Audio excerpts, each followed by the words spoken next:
Husband abandons pregnant black woman. She saves a wounded man who turns out to be a billionaire CEO. Warm welcome to you, my beloved viewers. I'm your storyteller, James, and I'm deeply honored to have you here today. May your heart be calm, your soul wrapped in serenity, and may love and light find their way into every moment of your life. Today's tale isn't just a story, it's an emotional journey, one that will touch your heart and stay with you long after. So please don't miss a single second. Every word, every heartbeat in this tale is meant to stir something beautiful within you. Now I'd love to know, where are you watching from? Share in the comments below. Your presence means the world to me. And before we begin, I ask a small favor. If you haven't already, please subscribe. It keeps this channel alive and lets us continue sharing unforgettable stories of love, heartbreak, and hope. Are you ready? Then let's breathe deep, open our hearts, and step into the story.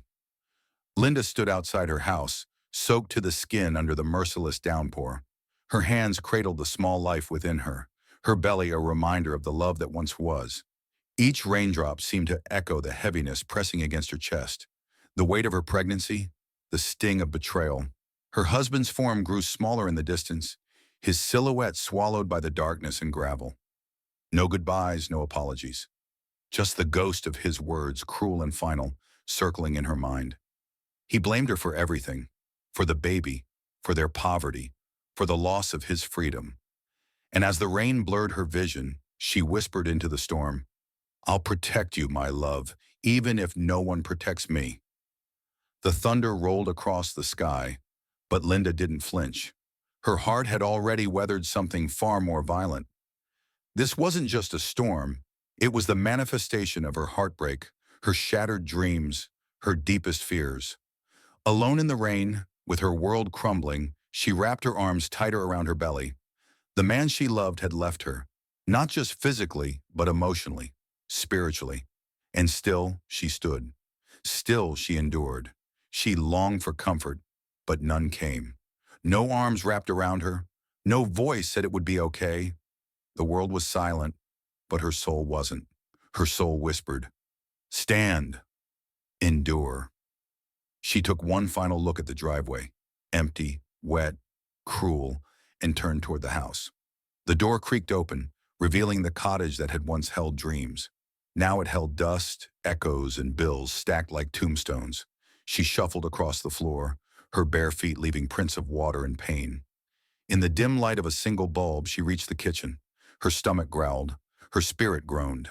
No food, no money, just memories. Still she sat at the table, hands gently placed on her belly, as the child within gave a gentle kick, a spark of life, a promise that not all was lost. She didn't know how she'd survive, but she knew she would. She had to. In that dim kitchen, something shifted. She was no longer begging fate for mercy, no longer hoping her husband would return. She wasn't going to chase anyone. Not now, not ever again. She stood on her own 2 feet, even if they trembled. She would rise from this. She would endure. Tomorrow she would find a way. Tomorrow she would gather the strength she hadn't realized she had. The world may have turned its back on her, but she wouldn't turn her back on herself. She would protect her baby. That was a vow. The rain roared on, merciless and loud.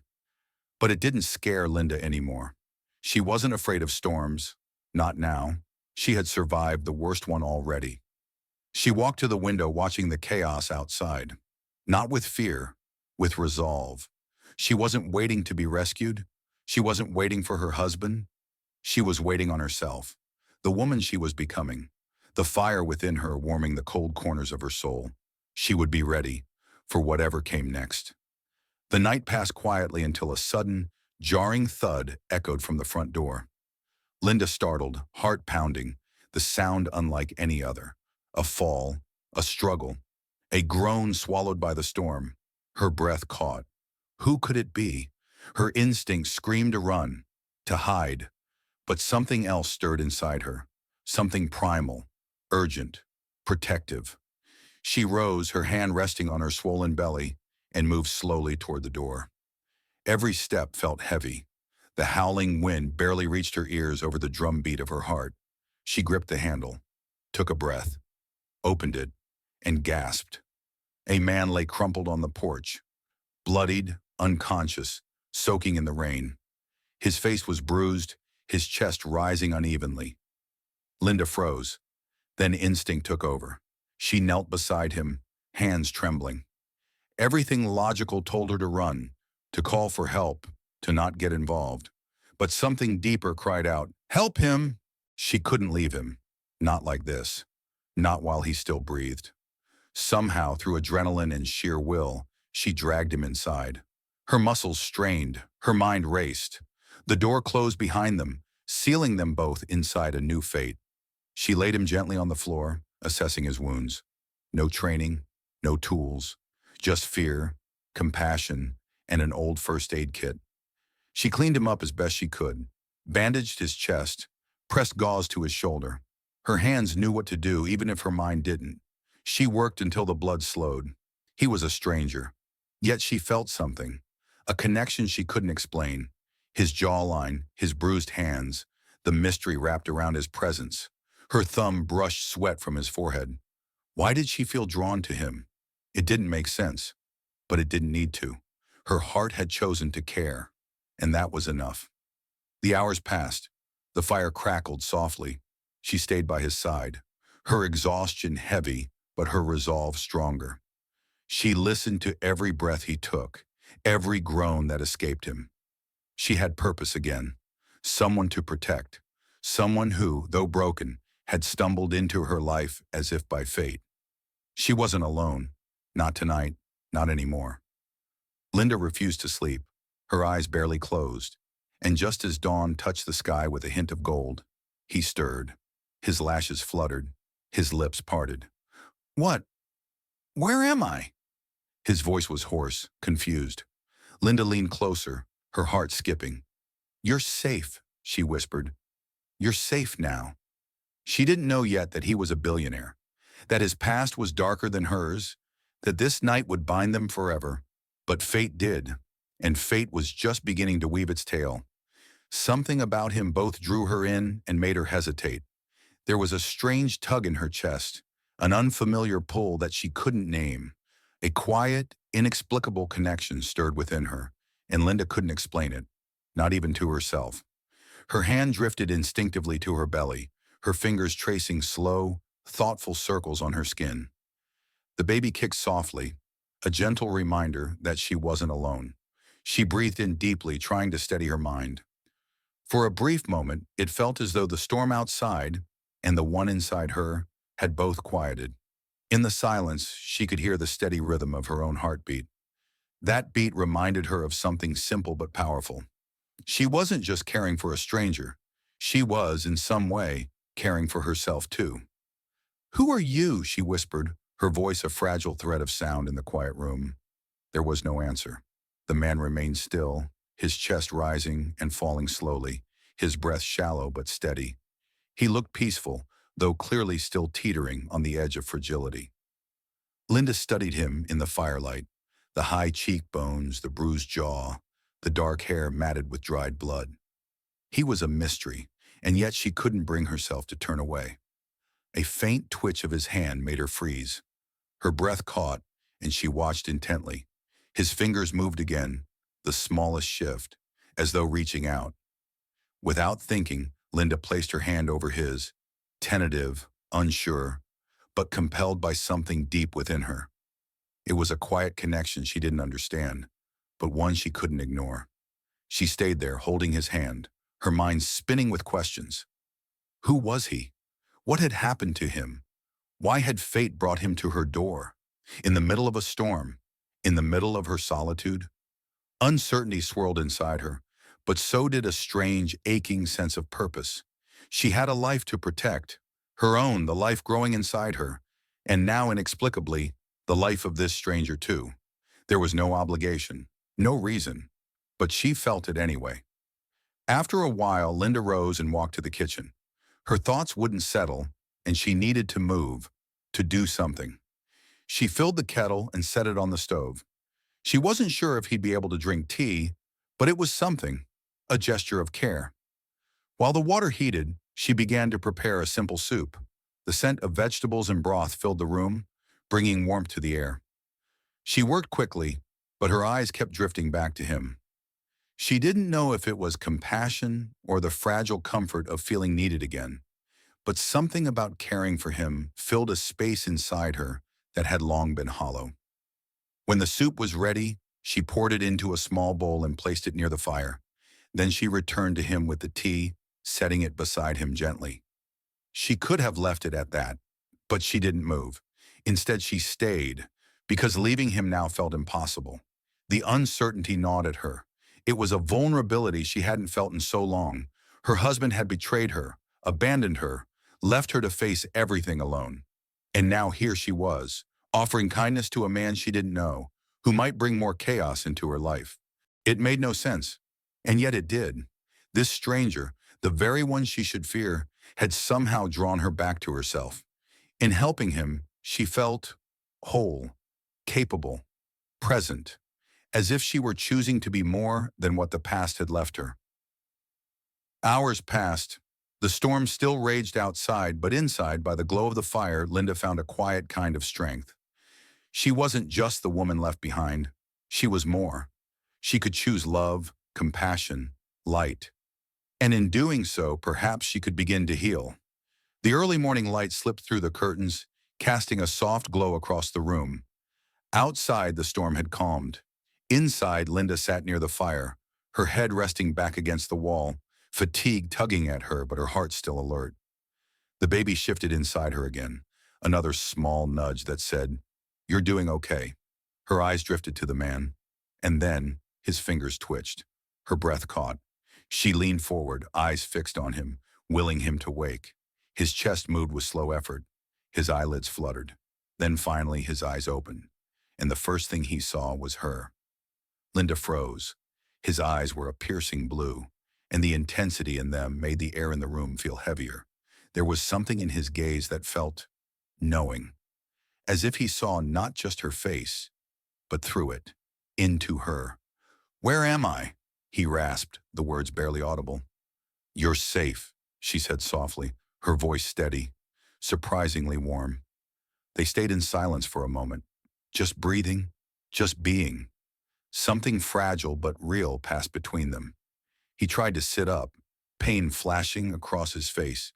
A low groan slipped from his lips, and instinctively, Linda reached out. Her hand landed on his arm, grounding him, holding him steady. "Don't try to move too fast," she murmured. Her fingers lingered on his skin, the contact sending a small shiver through her. When he looked at her again, his expression held something more, something close to awe. His hand found hers, gripping it softly, as if needing it. Then came the question, "Why did you help me?" She didn't have an answer at first. Not a real one. She hadn't known who he was. She still didn't. But she couldn't have turned her back on him. "I couldn't just leave you," she said at last. "You needed help." He looked at her then, not with suspicion or fear, but with something deeper, something unspoken. For a moment she thought she saw a vulnerability in him that matched her own. Then it passed, hidden behind quiet resolve. "I don't know who you are," he said slowly, his voice rough but steady. "But I won't forget this. I won't forget you." Linda's chest tightened. She didn't know what to say. All she could do was offer a small, uncertain smile. Their eyes met again. And in that lingering moment, something shifted between them. Something that couldn't be explained, only felt. Fate had brought him to her door, and in doing so, it had brought her back to herself. Neither of them knew what would come next, but one thing was certain. The moment their lives collided, everything began to change. Help it. Not if he could protect her, shield her from the darkness that trailed his every step like a phantom. Brackwell took a breath, as though steadying himself for something monumental, and then spoke again, his voice lower, but steadier, as if the words were sacred and dangerous all at once. "I've lived my life surrounded by people who only know how to take. Power, money, secrets. And when I tried to break free, when I tried to do something right for once," he paused, jaw tightening, gaze dropping briefly to the floor. "They made sure I'd pay for it." Linda's fingers trembled where they curled around the fabric of her dress. She didn't speak. She let the silence hold his truth. When his eyes lifted to hers again, there was no mask, no polish, just raw, weary honesty.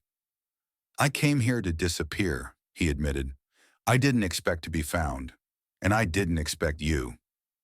The air shifted. Something invisible but undeniable settled between them, an understanding, a fragile thread of shared vulnerability. I don't know what you're running from, Linda said, her voice barely above a whisper. But whatever it is, you don't have to face it alone. That stopped him. The words hung in the air, more powerful than any vow or confession he'd ever made. For a moment he didn't move. Then slowly, cautiously, as though afraid the moment might shatter, he stepped closer. If I stay, he said, everything you know might change. Everything you are might be dragged into a war that has no clean side. Linda didn't flinch. Then let it change, she said, surprising even herself with the steadiness in her voice. Let it all change. Just don't lie to me. Don't run again. And with those words, something shifted deep inside Brackwell. A crack in the armor, a breath of light through the dark. He reached for her, this time not to comfort, not to promise, but simply to hold. And Linda let him, folding into his warmth with the quiet knowledge that something irreversible had begun. They stood there in the stillness of the cottage, two people tethered by fate, secrets, and a quiet, inexplicable trust. Outside, the wind stirred through the trees again. The storm might have passed, but a new one was gathering, one that neither of them could avoid, one they'd face together. This is an incredibly powerful and emotionally rich passage, filled with tenderness, vulnerability, and deep transformation. You've beautifully captured the evolution of Brackwell from a hardened, distant figure into a man softened by love, fatherhood, and connection. Linda's inner strength, her fears, and her profound emotional journey are also painted with sincerity and nuance. The entire birth scene and the aftermath are deeply moving. However, for clarity and readability, this powerful section could benefit greatly from some restructuring, specifically breaking it into coherent paragraphs, improving punctuation, and adjusting some repetitive phrasing while preserving your deeply heartfelt style. Here's a revised version of the first portion of your text, keeping your tone and content intact but organizing it for flow. I'll make sure you never have to face any of this alone, he said softly. I promise, Linda. I'll be here for you. Always. As she looked into his eyes, a sense of peace washed over her. For the first time in a long while, she allowed herself to believe in the possibility of something more. Maybe this was where her journey truly began. The evening had been like any other. Quiet, peaceful, almost idyllic, except for the constant, ever-present reminder of Linda's pregnancy that had defined her life for the past 9 months. But tonight, something felt different. The air was thicker, heavier, as if the very atmosphere anticipated what was about to come. She felt the familiar tightening in her belly, but it was stronger now, more intense. At first, she ignored it, thinking it just another wave of discomfort. But as the minutes passed, the pain grew sharper, more forceful, until she could no longer dismiss it. A sudden, sharp contraction brought her to her knees. Her breath hitched as she clutched her stomach, her vision blurring. This wasn't normal discomfort. This was real. The baby was coming. Panic surged in her chest. She was alone. Brackwell had gone out to handle business, and the only person she could rely on in that moment was herself. Fear took hold, growing unbearable as the pain intensified. With trembling fingers, she reached for her phone and began to dial Brackwell's number. But before the first ring could even sound, the door burst open. Brackwell stood in the doorway, his eyes scanning the room, filled with urgent concern. His gaze fell on Linda, crumpled on the floor in agony, his face blanched. Without hesitation, he rushed to her side. I don't know what to do, she gasped, her voice strained as another wave of pain hit. Brackwell didn't need words. He had been through hell and back in his life, seen things most could never fathom. But this was different. This moment belonged to them both. It required him to be more than just her protector. He dropped to his knees beside her, taking her hand in his. Linda, listen to me, he said softly but firmly, his voice low and reassuring. You're not alone. I'm here. We're going to get through this together. Just breathe. Event unfolding was a wedding so intimately sacred and heartbreakingly beautiful, it would leave the city breathless. Brackwell hadn't spared a single detail, but not for extravagance's sake. Every decision, every bloom, every golden fork on the velvet tables was chosen with Linda in mind. The girl who once survived on scraps and silence now stood in the middle of a dream spun from love. Her dress, a masterpiece of delicate lace and soft tulle, hugged her gently like a whisper of affection. The veil, kissed by soft golden embroidery, trailed behind her like sunlight following her every step. She walked barefoot across the petal-strewn aisle, by her own wish, feeling the earth, feeling the truth of how far she had come. Brackwell stood at the altar like a man who had waited lifetimes. His suit was crisp, tailored to perfection, but it was the look in his eyes, raw, full, overflowing, that made everyone present forget to breathe. As Linda reached him, he took both her hands in his, grounding them in the moment, letting her know he was hers completely. The vows weren't rehearsed. They didn't need to be. He looked at her and said, voice slightly trembling, "You turned my house into a home, my silence into songs, my days into meaning.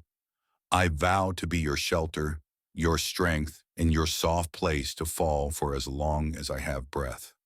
Tears shimmered in her eyes. And when she spoke, it was not from memory but from her soul. "I once prayed for safety, just to survive another day. And then I met you, and God gave me more than safety. He gave me love, family, and a future. I promise to love you with all the parts of me that once felt too broken to matter." Their daughter, dressed in a miniature white dress, cooed softly in her nanny's arms, a tiny emblem of the love that brought them here. When the officiant pronounced them husband and wife, Brackwell didn't just kiss Linda. He kissed her like a man who had just been handed his entire purpose wrapped in a single soul. Cheers rang through the air, soft and sweet. Doves were released, flying upward like promises whispered to the heavens. But Linda and Brackwell only saw each other, only felt the warm gravity of their family, finally complete. As night fell, the sky mirrored the joy below. Fireworks bloomed across the stars, but nothing sparkled brighter than Linda's smile. In the garden of their forever, surrounded by love and laughter, she danced barefoot with the man who had once stepped into her life like a miracle, and stayed. It was a gift of legacy entrusted to her that morning by his sister, tears of joy brimming in her eyes as she placed it gently in Linda's hands. Meanwhile, in a quiet room overlooking the sea, Brackwell stood still, dressed in a black suit tailored to perfection, the sharp lines mirroring the emotion carved into his bearded jaw. He wasn't looking at his reflection, but at the velvet ring box resting in his palm, the same box he had once gripped years ago, but never opened. Back then, it was fear, but today, there was only love. Wild, fierce, unstoppable. For the woman who hadn't just walked into his life, she walked straight into his scars, kissed them with grace, and made a home within them. The moment the ceremony began, tears were already falling. The elite of the city sat beside humble villagers from Linda's old neighborhood. Politicians dined next to farmers. Socialites laughed with nurses. This wasn't just a wedding. It was a living, breathing declaration of what love could heal. A testimony to the power of choosing one another, again and again. And when the music shifted and Linda appeared at the top of the aisle, the crowd gasped as though witnessing an angel descend. Her every step was grace. Her bouquet of roses dusted in gold shimmered in the light. But her eyes were locked on only one thing, Brackwell. He waited motionless, undone by the sight of her, his gaze so raw and reverent that even the officiant paused to collect himself. As Linda walked, a soft breeze lifted the train of her gown like wings. She passed faces familiar and new, all blurred in her peripheral vision, because her heart saw only him, the man who once hid behind walls of steel and silence, now standing exposed in the light of her love. When she reached him, he reached for her first, brushing away a tear that had dared to escape. They turned to one another beneath an arch of white roses and jasmine, fingers intertwining like vines of fate. Nearby, Their baby girl cooed from her cradle, her tiny hands reaching skyward, as if blessing the moment herself. The vows were not rehearsed. They were soul-spoken. Linda promised to stand beside him not only through riches, but through silence, to hold his hand in triumph and trembling, to remain the one who saw him even when he tried to disappear. Brackwell, his voice husky with emotion, vowed to protect her soul like a fortress, to kiss away every fear, to never again let pain or pride stand in their way. He said she gave him not just love, but a second chance at life. There was not a dry eye in the garden. Even the photographers paused, quietly wiping their cheeks before lifting their lenses again. As the ring slid onto their fingers, a golden mist began to fall, sunlight piercing the clouds like a divine seal. When their lips met for the first time as a husband and wife, the world seemed to hush. The kiss was not merely passionate, it was sacred, a vow without words, a merging of souls. The crowd erupted into cheers as flower petals rained from above. Their baby giggled from her cradle, a sound so pure that it felt like heaven's laughter blessing the moment. Later came the reception, held beneath a blanket of stars. Candlelight flickered on tabletops draped in silk and gold. Each guest found a handwritten note from the bride and groom, personal, tender words that left many trembling with emotion. Their first dance was cinematic. Brackwell held Linda like she was made of light, their bodies swaying to a melody composed just for them. Their foreheads touched, eyes closed. He whispered something that made her laugh through tears, her hand pressed to his chest where his heart thundered only for her. The night overflowed with surprises. Linda's childhood friend performing a heartfelt poem, Brackwell's long-lost cousin arriving from overseas, even a live artist painting their kiss in real time to hang in the grand hall of their home. But the most moving moment came when Brackwell took the microphone. His voice trembled as he confessed that once, he only believed in logic, in deals and dominance. But then fate sent him a woman who didn't just change his world, she filled it, with color, with music, with a silence that felt like peace. He vowed that from this day forward, his life's purpose would be to love her louder than any doubt. Their daughter, he promised, would grow up seeing love not in fairy tales, but in every morning kiss between her parents. Thunderous applause followed, and when Linda took the mic, her voice was soft, yet powerful. She thanked him for seeing beauty in her brokenness, for showing her that love could be quiet, yet burn like fire. From this day on, she would never walk a step without him. Later, they slipped away to the garden bench where everything had begun, where he once apologized and she once forgave. Now they sat as husband and wife, fingers intertwined. The baby slept in Linda's arms. Brackwell kissed them both before whispering, "This is the life I never dared to dream. And now, I'll never let it go." Linda, tears rolling down her cheeks, whispered back, "You're mine now, forever." Fireworks lit the sky as guests drifted away, their hearts full. But Linda and Brackwell remained, bathed in soft lights and starlight, their baby nestled between them. The world hushed as though even the universe paused in reverence to the miracle unfolding. From that moment on, their forever truly began, not in grand gestures alone, but in everyday magic. Morning sunlight spilling through tall windows onto linen sheets as Linda woke to the warmth of Brackwell's arms, his voice gruff and tender. "Good morning, my everything." He kissed each of her fingertips like sacred vows, every touch a quiet promise. Gone were the shadows that once haunted them. In their place bloomed a life of affection, laughter, and peace. Their baby girl, now toddling in socks across wooden floors, filled their home with music, her laughter, her tiny voice calling them heroes. Brackwell crouched in designer suits to kiss scraped knees. Linda twirled in gardens just to make their daughter giggle. This was the legacy they were building. Love in its purest, most healing form. Linda never forgot where she came from. She didn't want to. Her beauty now wasn't one of diamonds, but of purpose, of walking barefoot through rose gardens in silk robes, of building a foundation to help other women rise from the ashes. At night, wrapped in Brackwell's embrace, she whispered, "Thank you for staying." And he, always pulling her closer, murmured, "Thank you for saving me." They traveled, not to escape, but to explore. Tuscany, Bali, Japan, wine beneath olive trees, barefoot dancing in waves, feeding koi in quiet mornings. Wherever they were, home was each other. Brackwell, once a feared CEO, was now a father who wore pajamas for tea parties and found pride not in power, but in presence. Linda, radiant with grace, guided their daughter with the same love she once gave him. Their lives were a symphony, love notes on mirrors, off-key songs at bedtime, guitar melodies in the dark. Challenges still came, spilled juice, fevered nights, but even those were met with soft words, steady hands, unwavering devotion. Some nights Linda stood on their balcony, cashmere wrapped around her, eyes on the city that once ignored her and now sang her name. Her heart, however, remained in that alleyway of memory, the place that taught her to treasure every embrace. Bruell would join her, arms around her waist, chin resting on her shoulder, whispering dreams. A countryside house, lemon trees, growing old, still holding hands. She'd close her eyes, breathe him in, and whisper back, "As long as I'm with you, I'm home." Seasons passed. Their home became a haven of joy.